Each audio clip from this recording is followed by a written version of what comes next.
Hello student, good morning. आज क्या है, हम आपको chapter number 5 lighting and DG system के बारे में बताएंगे। तो इसमें क्या है, lux and metre candle, lux and metre candle. तो इसमें क्या है, ये क्या है, प्रैक्टिकल मात्रक है। मीटर कैंडल का संक्षेप क्या है, एमसी है। ल्यूमेन प्रति वर्ग मीटर को लक्स का या मीटर कैंडल भी कहते हैं। तो इसका क्या है, सूत्र क्या है इसका, लक्स या metre candle lumen upon square metre. ठीक है, ल्यूमेन अपॉन स्क्वायर मीटर। तो ल्यूमेन की वैल्यू क्या है, LM, और स्क्वायर मीटर मतलब M स्क्वायर। ठीक है, अब इसके बाद क्या आता है, ल्यूमेन। तो ल्यूमेन क्या है, ये ज्योति की फ्लक्स का व्यवहारिक मात्रक है। इसका क्या है, इसका सूक्ष्म रूप क्या है, IM है। और प्रति सेकंड विकिरण होने वाली इकाई क्या है, ल्यूमेन। सेकंड की प्रकाश ऊर्जा को ल्यूमेन या यूनिट ल्यूमेन कहते हैं। तो इसमें क्या है, इफिशिएंसी इज इक्वल्स टू क्या होगा, इफिशिएंसी इज इक्वल्स टू ये ल्यूमेन फ्लक्स या का तथा पावर का अनुपात है। इसका मात्रक ल्यूमेन प्रति वाट है। तो efficiency is equals to lumen flux upon power. तो ल्यूमेन इफिशिएंसी का अर्थ है कि कोई भी लाइट स्रोत कितनी दिखने वाली लाइट उत्पन्न कर रहा है। ठीक है, कोई भी क्या है, लाइट स्रोत कितनी उत्पन्न करने वाली लाइट उत्पन्न कर रहा है, ल्यूमेन। इसमें नंबर क्या है, ल्यूमेन एक ऐसी युक्ति है जो एक या एक से अधिक लैंपों द्वारा उत्पन्न लाइट को वितरण फिल्टर तथा ट्रांसफार्मर करती है। ठीक है, और नंबर 2 क्या है, कुछ केसों में ल्यूमेन का मतलब लैंप के साथ लगने वाला अवकाश सर्किट उपसाधन है ताकि उसे मुख्य सप्लाई में जोड़ दिया जाए। ठीक है, क्या है इसमें, ताकि उसे मुख्य सप्लाई में जोड़ दिया जाए। ऑप्टिकल ल्यूमेन में मौलिक सिद्धांत का उपयोग रिफ्लेक्शन, ट्रांसमिशन, रिफ्लेक्शन के लिए किया जाता है। डिस्चार्ज लैम्प, प्रतिदीप्ति नलिका दीप, क्या है, ट्यूब को परिचालन स्थिति में लाने के लिए अन्य सहायक उपकरणों की भी आवश्यकता होती है। क्या है, उनकी संरचना तथा कार्य निम्नलिखित है। नंबर 1 क्या है, आरंभक या परिवर्तक। ठीक है, तो क्या है, ट्यूब लैम्प सेल्फ स्टार्टेड नहीं होते हैं। ठीक है, ट्यूब लैम्प क्या है, सेल्फ स्टार्टेड नहीं होते हैं, इसलिए इसको प्रकाशित करने के लिए स्टार्टर की आवश्यकता होती है। स्टार्टर एक ऑटोमेटिक स्विच है जिसकी सहायता से ट्यूब परिपथ में चोक द्वारा क्या है, उच्च विभवांतर हम पैदा किया जाता है ताकि ट्यूब लैम्प का कार्य आरंभ किया जा सके। ट्यूब स्टार्टर को ऑटोमेटिक स्टार्टर स्विच भी कहते हैं। ये निम्नलिखित 2 प्रकार के होते हैं। नंबर 1 क्या, तापीय प्रारूपी परिवर्तक, थर्मल डाइव स्टार्टेड स्विच। और नंबर 2 क्या है, ग्लो डिस्चार्ज स्टार्टेड स्विच। ठीक है, ये हो गया। अब सेकंड क्या है हमारा, थर्मल डाइव स्टार्टर स्विच। तो इसकी क्या है, संरचना और कार्य सिद्धांत हम देख लेते हैं। तो थर्मल स्टार्टर में एक तापन हीटिंग एलिमेंट होता है और एक बाइमेटलिक पत्ती जो दूसरी साधारण पत्ती से एक दूसरे पर संपर्क करती है। ये दोनों पत्तियाँ एक दूसरे से सदैव कॉन्टैक्ट पॉइंट पर क्लोज रहती हैं। स्टार्टर एलिमेंट को सप्लाई तथा एक तनु के माध्य श्रेणी में जोड़ते हैं और स्टार्टर को दोनों टर्मिनल से ट्यूब के समांतर क्या है, इसको जोड़ते हैं ताकि सप्लाई में के ऑन होते ही परिपथ में धारा क्रमशः चोक हीटर प्रथम तंतु स्टार्टर व द्वितीय तंतु में होकर प्रभावित हो। जब ट्यूब को प्रकाशित करने के लिए सप्लाई को ऑन करते हैं तब परिपथ में धारा क्या है, बहती है तथा स्टार्टर का हीटिंग एलिमेंट ऊष्मा उत्पन्न करने लगता है। इससे स्टार्टर की द्विधार्विक पत्ती गर्म होकर एक तरफ से को मुड़ जाती है और संपर्क बिंदु अति शीघ्र खुल जाते हैं। फलस्वरूप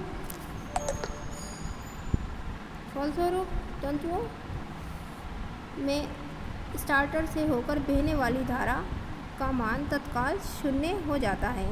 इस प्रकार ट्यूब परिपथ में स्टार्टर का कार्य समाप्त हो जाता है और ट्यूब चोक द्वारा उत्पन्न किए गए क्षणिक विभव के कारण प्रकाशित हो जाती है। स्टार्टर पर 0.05 माइक्रोएफ का एक संधारित्र लगा रहता है जो रेडियो इंटरफेरेंस सप्रेशन का कार्य करता है। वर्तमान समय में थर्मल स्टार्टर का उपयोग ट्यूब परिपथ में कम किया जाता है क्योंकि इसमें निम्नलिखित कमियां हैं। क्या कमियां वो देख लेंगे। ट्यूब के कार्यकाल में स्टार्टर के संपर्क बिंदु पुनः परस्पर ना मिल सकें, इसलिए धारा लगातार क्या है बहकर हीटिंग एलिमेंट को एक्साइटेड रखना पड़ता है। इस प्रकार ऊर्जा हानि अधिक बढ़ जाती है। ठीक है। नंबर 2 क्या है, हीटिंग एलिमेंट में लगातार धारा बहने के कारण स्टार्टर का जीवन काल लाइफ पीरियड कम हो जाता है और इस प्रकार के स्टार्टर खराब होकर शीघ्र ही नष्ट हो जाते हैं। ठीक है। क्या है, इस प्रकार के जो है स्टार्टर पर शीघ्र ही नष्ट हो जाते हैं। अब क्या है, नंबर 3 पॉइंट है इसका, गिलो स्टार्टर की अपेक्षा थर्मल स्टार्टर में हीटिंग के 2 सिरे टर्मिनल अधिक होते हैं, अर्थात थर्मल स्टार्टर में 4 सिरे होते हैं। इससे परिपथ जटिल हो जाता है और कनेक्शन अधिक करने पड़ते हैं, इसलिए थर्मल स्टार्टर के कनेक्शन में अधिक समय क्या है लग जाता है। अब क्या है सेकंड हमारा गिलो डिस्चार्ज स्टार्टर स्विच। तो इसकी क्या संरचना कंस्ट्रक्शन देख लेते हैं इसमें। तो इसमें क्या है, इस स्टार्टर में 2 पत्तियाँ होती हैं। ठीक है। इसमें क्या है 2 पत्तियाँ होती हैं, इसमें एक के साथ एक द्विधात्मिक पत्ती जुड़ी रहती है। ये दोनों पत्तियां एक छोटे कांच के बल्ब में बंद रहती हैं, जिससे कम दाब पर निष्क्रिय गैस हीलियम या आर्गन अथवा नियोन से भरकर शील्ड कर दिया जाता है और ये गिलो बल्ब कहलाता है। ये एक बेलनाकार टिन के छोटे डिब्बे में बंद रहता है। गिलो बल्ब के आवरण पर रेडियो एक्टिव पदार्थ लेपित रहता है, जिससे उत्सर्जित कण गिलो बल्ब की गैस को कुछ चालकता प्रदान किए रहते हैं। सामान्यतः स्थिति में दोनों पत्तियों के संपर्क बिंदु सदैव खुले रहते हैं, परंतु जब ये स्टार्टर परिपथ में कार्य करता है तब ये संपर्क बिंदु आपस में क्या है जुड़कर एक बार पुनः फिर स्थायी रूप में खुल जाते हैं। ठीक है। क्या है, एक बार फिर ये खुलकर स्थायी रूप में खुल जाते हैं। देख रखा है हमें ये स्टार्टर गिलो बल्ब सिलेंड्रिकल कॉन्टेक्ट पॉइंट गिलो स्टार्टर है। क्या ये हमारा गिलो स्टार्टर दे रखा है और ये चौक है। और क्या है इम्प्रूविंग कंडक्टर, ये एसी मैन पावर है। ये फिगर भी हमें अगर ये पूछता है तो हम इसके साथ ये फिगर भी हम बनानी है। ठीक है। इस फिगर से ही है। तो इसका कार्य सिद्धांत क्या है, परिपथ में दोनों तंतुओं स्टार्टर की तरह क्या है कनेक्ट रहते हैं। ट्यूब को प्रकाशित करने के लिए जब प्रदायी वोल्टता की स्विच ऑन की जाती है तो प्रदायक का पूर्ण विभव 220 वोल्ट से 240 वोल्ट स्टार्टर पर प्रयुक्त होता है। इसके कारण स्टार्टर की दोनों पत्तियों में के माध्यम बल्ब में भरी हुई निष्क्रिय गैस से होकर विद्युत विसर्जन शुरू हो जाता है और गैस उत्तेजित हो जाती है, जिससे गिलो बल्ब में ऊष्मा उत्पन्न होती है। ये द्विधात्मिक पत्ती को प्रसारित कर एक तरफ से मुड़ती और द्विधात्मिक पत्ती मुड़कर दूसरी पत्ती को स्पर्श करता है। तब विद्युत परिपथ के पूर्ण होते ही पत्तियों से होकर प्रबल धारा प्रभावित होने लगती है और लैंप के तंतु गर्म होकर इलेक्ट्रॉन इमिशन प्रारंभ कर देते हैं। ठीक है। तो इसी प्रकार से यह है इसका प्रोसेस चलता रहता है। तो हम और फिर देख लेंगे। इस प्रकार संपर्क बिंदुओं को पृथक होना चौक माध्यम से आवश्यक विभव प्रेरित करता है। उच्च विभव से दोनों तंतुओं के बीच तीव्र विद्युत क्षेत्र उत्पन्न होता है, जो परमाणुओं के इलेक्ट्रॉन को अलग करके लैंप में भरी गैस तथा पारे की वाष्प को आयनीकृत कर देता है।